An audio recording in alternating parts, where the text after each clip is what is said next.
ntibashobora bose baciye imanukira Bujumbura kurya ivy'igihugu gusa ataco ukimariye bazi kuvangavanga urwego rw'igihugu be n'umuntu ngurumva neva ngo vyari kwavugaga nani neva ni neva umukuru w'igihugu n'umukuru w'igihugu iteka umunezero no gusubira ku bana namwe inshuti banywanyi bacu ndizera ko mumeze neza aho muherereye hose kuri mwese mwumviriza ibiganiro vyacu muherereye irya nino ku migabane y'amakungu ya kure abatwumviriza muherereye mu karere k'ibiyaga binini reka ndagwe kaze inshuti munywanyi wacu kuri wumviriza ibiganiro vyacu uherereye ngaha mu gihugu cacu c'u Burundi.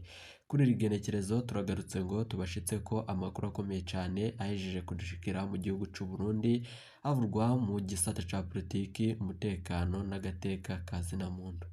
Reka ndaguhe kaze kuri wowe uriko wumviriza ibiganiro vyacu uherereye mu gihugu c'ibanyi ca Uganda, Rwanda, Congo ndetse na Tanzania n'abandi bose bumviriza ibiganiro vyacu muherereye ngaha mu makomine agiye atandukanye. Turabahaye ikaze muri aya makuru adushikiye aka kanya. Reka nsubire ndagukengurukire cyane nshuti munywanyi kuri wowe wahejeje gupyonda ijambo sabone kuri wowe utarabikora kaniko karyo ndagusaba umunuke musi y'iyi video urabanditse ijambo sabone upyondeko uracurabona ari akazugira no nyine upyondeko hama tuje turabana mu makuru n'ibiganiro tubashitsa ko vya misi yose idonido.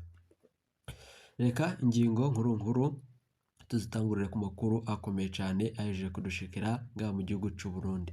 Kuri ubu ngubu inama yihutirwa cyane yaciye itunganywa n'ubuyobozi bukuru bwa RTNB kugira ngo baburabuze intambuko z'abakozi muri ico kinyamakuru ca leta n'uburyo bari barungitswe n'uwahoze ari umushikiranganje wa mbere mu gihugu c'u Burundi ari kumwe na General Prime Niyonga. Ivyo vyose uko twabishikirijwe n'umumenyesha makuru wacu yari yibereye aho ivyo vyose biriko birabera. Naho andi makuru avyo turaza kubigaruka ko mw'idonido ry'amakuru twabateguriye biravugwa ko umukuru w'igihugu nyene cubahiro Majoro Evariste Ndayishimiye afashe ingingo ikomeye cyane yo kuba abo bategetsi bapfungwa abandi bakabaguzwa mu mabanga nihakorwa amatohoza, ariko navyo turaza kubigaruka ko mw'idonido ry'amakuru twabateguriye.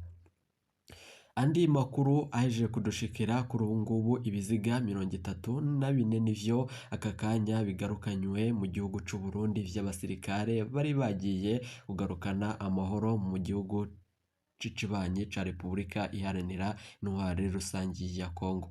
Abanyagihugu imyidogo ni myinshi mu gisagara ca Bujumbura nyuma yuko hibonekeje umugambi wo gushakisha amatagisi kuko leta yasohoye itangazo rivuga ko abari mu gisagara ca Bujumbura bagomba gutanga amatagisi.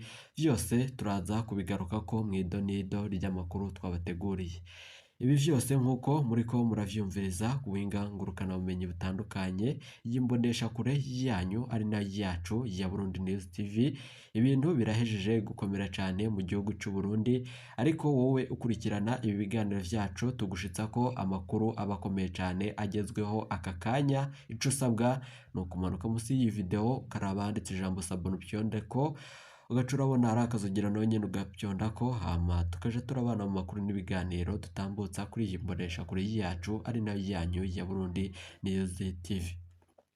Reka nizere ko mumeze neza aho muherereye hose. Amakuru yacu nkuko tubibabwiye mu fiyofunyo, reka amakuru yacu tuyatangurire ku makuru akomeye cyane ahejeje kudushikira mu gihugu cacu c'u Burundi. Umurwi w'abasirikari b'abarundi n'amakamyo yuzuye ibigwanisho bajabutse Rusizi berekeza muri Repubulika Iharanira Intwaro Rusangi ya Kongo. Ni nyuma yuko kuri iki gitondo hari harungitswe ibiziga bishika kuri 34 bishikanwa ngaha mu gihugu c'u Burundi. Abaryango b'abafise abasirikare mu gisoda barahangayitse cyane aho umubabaro bawugaragaza ku kimenyesha makuru cacu cabandanyije mu gukora amatohoza kuvyerekeranye n'idosiye.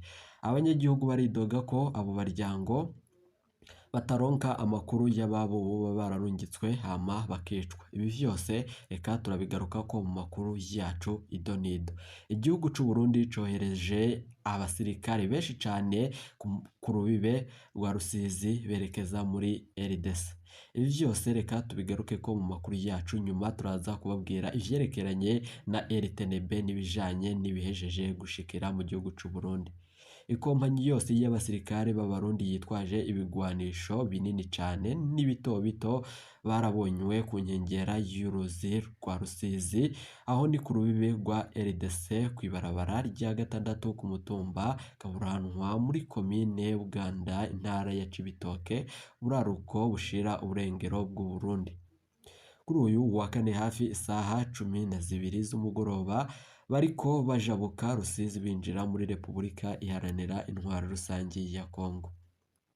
Muri santeri n'uwurongoye igipolisi muri iyo komine ntibashimye ko kugira ico bashikirije ikinyamakuru cacu uko twariko turabandanya mu gukora amatohoza ku vyerekeranye n'abo basirikare naho ibiziga vy'abasirikare b'u Burundi vyashikanywe.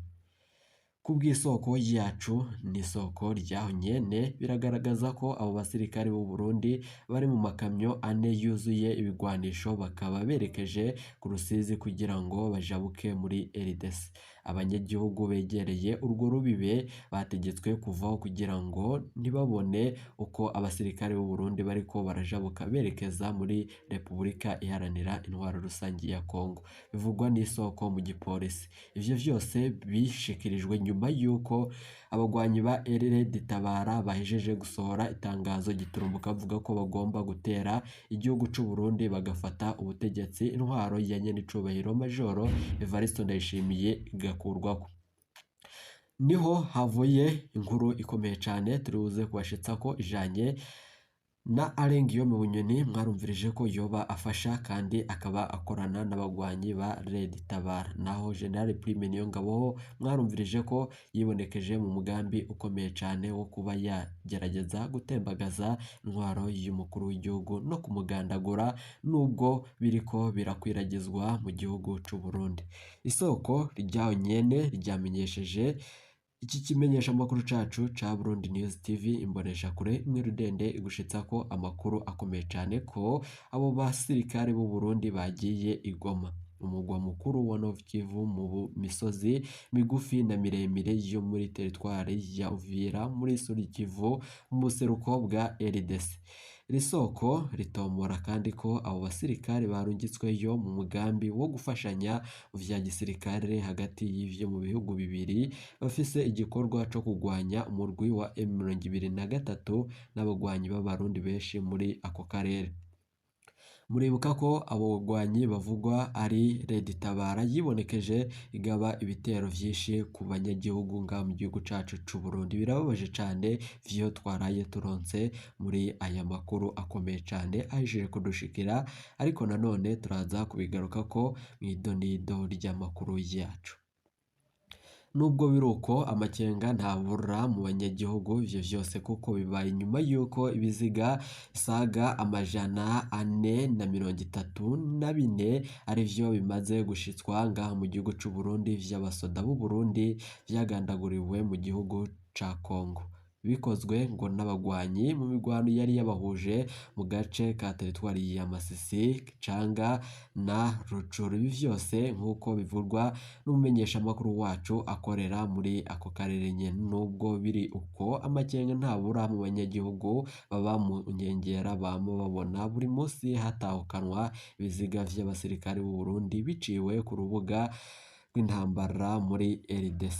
Tubabaje cane kuri ivyo, urongoye igipolisi muri komine hamwe na musanteri wa komine Uganda ntibahakana ayo makuru, bayemeje cane nk'uko tubishikirizwa nawe nyene, ariko ntaco bavuga ko na cimwe, ariko bemera ko ivyo vyose biriko biraba mu gihugu c'u Burundi. Uburundi bufise inkambi zibiri z'igisirikare ku butaka bwa Repubulika Iharanira Intwaro Rusangi ya Kongo, zarungitswe yo mu mugambi wo gufashanya hagati y'ivyo bihugu bibiri hamwe n'umurwi w'akarere ka EAC. Igihugu c'u Burundi cagize uburakari bukomeye cane nyuma yuko ivyo biziga vy'abasirikare bishikanywe mu gihugu c'u Burundi. Kuri ubu ngubu kuri RTNB ibintu naho birahejeje gukomera cane. Iyo ni urwandiko rwarungikiwe umukuru w'igihugu basaba kuronswa ibirarane vy'imishahara. Ariko ivyo vyose vyabaye kuri dosiye yari yakozwe na General Guillaume Bunyoni akomeye cane mu gihugu c'u Burundi, nubwo bivugwa ko yoba apfungiwe mw'ibohero rya Gitega. Gusa abegereye Igitega amakuru barayashidikanya ko cane kumvo z'uko hariko harakwiragizwa ibihuha ko General Guillaume Bunyoni yaba ariko arakorana n'ibihangange mu gihugu c'u Burundi. Abakozi ba radiyo n'imboneshakure vy'igihugu barasinye ku rwandiko rwakurikiwe umukuru w'igihugu ruramurungikirwa umukuru w'igihugu c'u Burundi Evariste Ndayishimiye basaba ishirwa mu ngiro ry'itegeko ry'umukuru w'igihugu rijanye n'irekurwa ry'imishahara no kuduzwa amapeti mu kazi. Vyumvikanye ko General Guillaume Bunyoni na General Prime Niyongabo aribo bateguye iyo dosiye kumvo zo gutangura kugumura abamenyesha amakuru bakorera kuri radiyo na televiziyo vy'igihugu.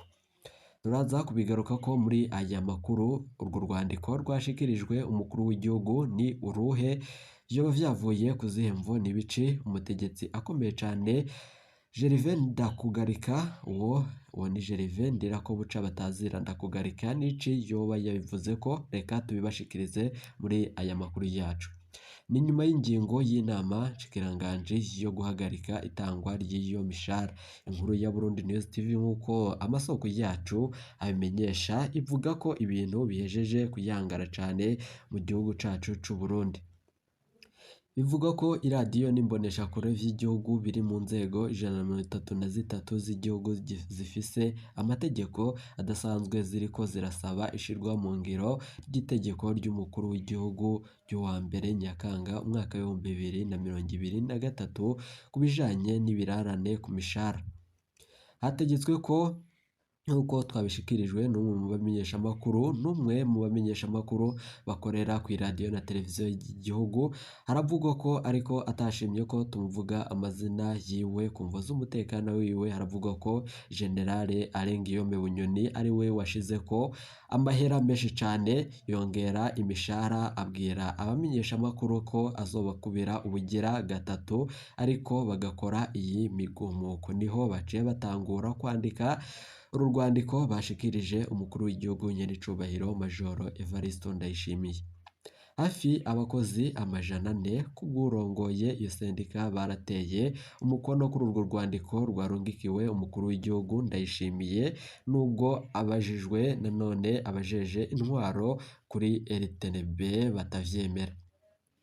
Ico gikorwa c'abakozi muri RTNB cakozwe bitumwe n'ingingo y'inama nshikiranganji yo kubangira ibijanye n'itangwa ry'imishahara. Imvo mu nama yayo yo kuwa gatatu kuwa 18 Gitugutu umwaka w'ibihumbi 2023, inama nshikiranganji yagirije zimwe muri izo nzego zirabwa n'iyo ngingo kuba zakoze ibiharuro bitari vyo ku mishahara. Inama yihutirwa yaciye itunganywa n'ubuyobozi bukuru bw'iradiyo na televiziyo vy'igihugu kugira ngo baburabuze intambuko z'abakozi bo muri ico kinyamakuru ca leta. Muri iyo nama yakozwe ku mihingamo kuri muri uyu wa gatatu yari yitabwe na Thierry Matayo, umwunganizi w'umushikiranganji ajejwe kumenyesha amakuru Eric Nshimiyimana. Ivyo vyose nk'uko turiko turavyumviriza mu matohoza yacu bivugwa ko iyo yose ari operasiyo yakozwe na General Guillaume Bunyoni hamwe n'umukuru w'igisoda nga mu gihugu c'u Burundi. Abasirikari bociye barungikwa ku iradiyo na televiziyo vy'igihugu bivuga ko arashobora kuba ubugumutsi buteye ubwoba abanyagihugu bagacekamwo ibice n'amacakubiri vyibonekeza. Ibijanye no gucanamwo ku iradiyo y'igihugu vyoba bigiye kwibonekeza nyuma yuko hashikirijwe aya makuru akomeye cane hibonekeza ubugumutsi mu bakora ku iradiyo y'igihugu na televiziyo y'igihugu. Umuyobozi mukuru wa radiyo y'igihugu yishura ko vyari vyashikirijwe n'umwe mu bakozi yavuze ko ikibazo co kurekura imishahara kitamuraba. ni nyuma y'uko yaraciye atabwa mu mvuto ku mvu z'amatohoza ku bw'amasoko yacu ngaho kuri radiyo y'igihugu. Nshimirimana yatwumvirije mu gatondo co kuri uyu munsi wa kane igendereza ry'igihugu. Abakozi ba radiyo na televiziyo vy'igihugu RTNB nanone co kimwe n'abandi bakozi bo mu zindi nzego 132 zifise amategeko bo mu zindi nzego zidasanzwe ntibatahura igituma itegeko ry'umukuru w'igihugu ryo kuwa mbere Nyakanga mu mwaka w'2023 rijanye no gutanga ibirarane vy'imishahara hamwe no kuduga mu mapeti riratashirwa mu ngiro n'ubushikiranganji bw'ikigega ca leta. Ubw'iryo tegeko imishahara yategerezwa gutangwa kuva mu kwezi kwa Gitugutu umwaka w'2023. Abo bamenyesha makuru barafise itegeko ryo kuba ngo bohagarika canke bagatangaza amakuru bivanye nuko bagiye muri ubwo bugumutsi, ariko nanone batatu muri bo barahejeje gutabwa mu mvuto ku mvu z'amatohoza no kuvyerekeranye n'uwoba yinyegeje muri uwo mugambi. Generale Alain Guillaume Bunyoni muriko murumva ico ariko arashaka gushitsako ku banyagihugu, kandi mwaramwumvirije mu bintu bitandukanye arici mugabo ibintu birahejeje gukomera cyane, ariko wowe ubandanya mu gukurikira iyi mbonesha kure yacu ari nayo yanyu ya Burundi News TV. Reka ndaguhe kaze kandi ndagukengurukire cyane nshuti munywanyi. Abamenyesha amakuru bacu bakorera ngaha mu gihugu cy'u Burundi bariko barabandanya mu kutugirira amatohoza. Turafise abamenyesha amakuru bibanga bakorera mu butegetsi mu biro vy'umukuru w'igihugu, turafise abamenyesha amakuru batandukanye baturonderera amakuru ngaha kuri imbonesha kure yacu. Wecu usabwa manuka musi iyi video urabanditse ijambo sabone upyondeko, uraca urabona ari akazogera na nyene upyondeko, hama tuje turabana mu makuru n'ibiganiro dutambutsa kuri imbonesha kure yacu ari nayo yanyu ya Burundi News TV. Nizere ko ibihe vyiza ari vyo tubipfuriza nk'uko mubandanya mu kubitwereka kuri imbonesha kure yacu.